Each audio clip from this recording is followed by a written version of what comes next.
Alfonso Cahero, A Journey into Finance History, Chapter 35, Panic of 1907 and the Foundation for the Federal Reserve System, 1907. In the bustling streets of early 20th century America, whispers of uncertainty echoed through the air. The year was 1907, and the nation was on the brink of financial chaos. It all began with a seemingly innocuous event, a failed attempt to corner the copper market by a group of speculators. The attempt went awry, and the collapse of the United Copper Company sent shockwaves through the financial markets. Investors panicked, and within days, the New York Stock Exchange plummeted. The panic quickly spread beyond Wall Street. Banks and trusts faced a run on deposits as fearful depositors clamored to withdraw their money. With each passing day, the situation grew more dire. Businesses struggled to secure credit, and unemployment soared as companies slashed their workforces to survive the downturn. The very foundation of the American economy seemed to be crumbling. As panic swept across the nation, the financial markets descended into chaos. Stocks tumbled, wiping out fortunes overnight. In a desperate bid to salvage what they could, investors flooded the streets of New York, clamoring for information and seeking refuge from the storm. Meanwhile, banks faced a mounting crisis of confidence. Lines of depositors stretched around the block as ordinary Americans sought to withdraw their savings before it was too late. Bank failures became a daily occurrence, further exacerbating the sense of panic and uncertainty. In the heart of Manhattan, a secret meeting took place at the behest of the influential banker, J.P. Morgan. Gathering the most powerful financiers of the era, men like John D. Rockefeller and George F. Baker, they sought a solution to stem the tide of panic and restore stability to the markets. For days, the bankers deliberated behind closed doors, poring over balance sheets and weighing their options. Finally, they emerged with a plan. Led by J.P. Morgan, they would pool their resources to provide liquidity to struggling banks and trusts, effectively acting as a lender of last resort. J.P. Morgan emerged as the central figure in the crisis, using his vast wealth and influence to intervene in the faltering financial system. With a stroke of his pen, Morgan orchestrated a series of loans to prop up struggling banks and trusts, preventing widespread collapse. Armed with his reputation as the Napoleon of Wall Street, Morgan struck deals with panicked bankers, offering them financial lifelines in exchange for control over their institutions.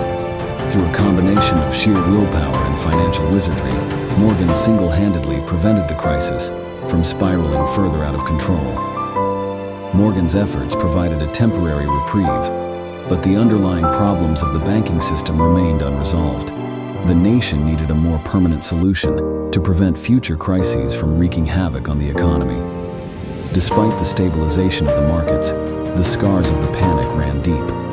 Many Americans lost their life savings, and trust in the financial system was shattered. In the halls of power, politicians and economists grappled with the implications of the crisis, searching for a path forward that would ensure the stability and prosperity of the nation. As the dust began to settle, calls for reform echoed across the country.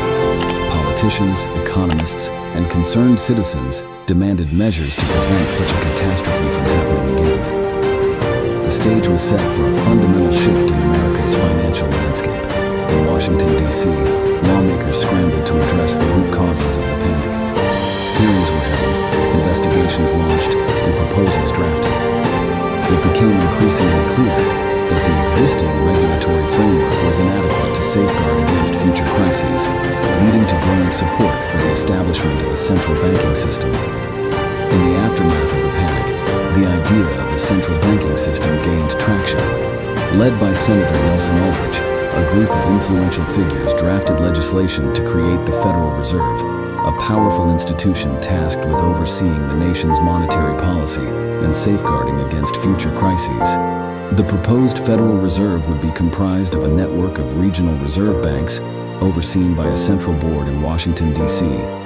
Its primary responsibilities would include regulating the money supply, providing emergency lending to banks in times of crisis, and serving as a check on the excesses of the financial system. The road to establishing the Federal Reserve was fraught with political obstacles. Opponents feared centralized control of the economy, while others argued over the structure and powers of the proposed institution. It would take years of debate and compromise before the Federal Reserve Act would become law. In Congress, fierce battles were waged over the details of the legislation. Progressives pushed for greater government oversight and accountability, while conservatives advocated for a more limited role for the federal government.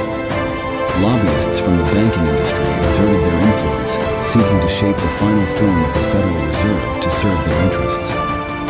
Amidst the political maneuvering, the progressive movement emerged as a powerful force for change. Led by figures like President Theodore Roosevelt and Senator Robert La Follette, progressives sought to rein in the power of big business and promote greater social and economic justice.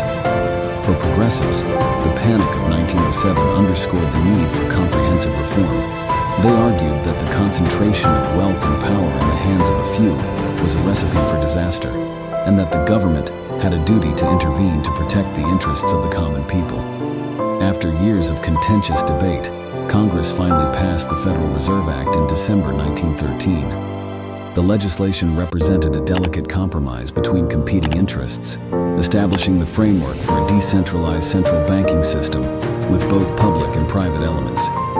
Under the new law, the Federal Reserve would be composed of 12 regional reserve banks, each serving as a central bank for its respective district. A 7-member board of governors would oversee the system as a whole, appointed by the President and confirmed by the Senate.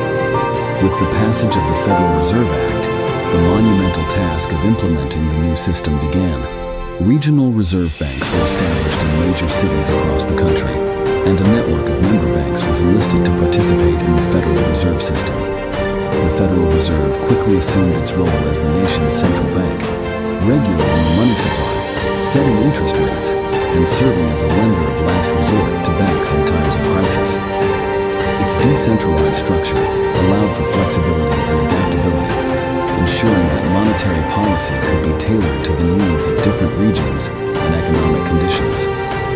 In the years following its establishment, the Federal Reserve played a pivotal role in stabilizing the American economy. Its ability to provide liquidity and maintain confidence in the financial system helped to prevent future panics and downturns on the scale of 1907. During World War I, the Federal Reserve financed the war effort by purchasing government bonds and managing the money supply. In the aftermath of the war, it successfully managed the transition to peacetime, averting the economic dislocations that had plagued earlier periods of demobilization. Despite its successes, the Federal Reserve was not without its critics. Over the years, the central bank has been accused of everything from fueling inflation to exacerbating economic inequality. Its decisions have been the subject of intense scrutiny and debate, with economists and policymakers offering competing visions for reform. Critics argue that the Federal Reserve's independence from political oversight has allowed it to pursue policies that benefit financial elites at the expense of ordinary Americans. They point to instances where the Fed has bailed out Wall Street banks while Main Street businesses and homeowners suffered. The Panic of 1907 left an indelible mark on American history, shaping the course of financial regulation and economic policy for decades to come. It exposed the vulnerabilities of an unregulated banking system and laid bare the need for a more robust and responsive financial infrastructure. In its wake, the Federal Reserve emerged as a bulwark against future crises, charged with the monumental task of maintaining stability and promoting prosperity in an ever-changing world.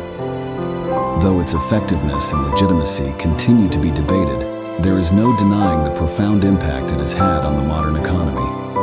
The Panic of 1907 was a pivotal moment in American history, marking the end of an era of laissez-faire economics and the beginning of a new era of government intervention and regulation.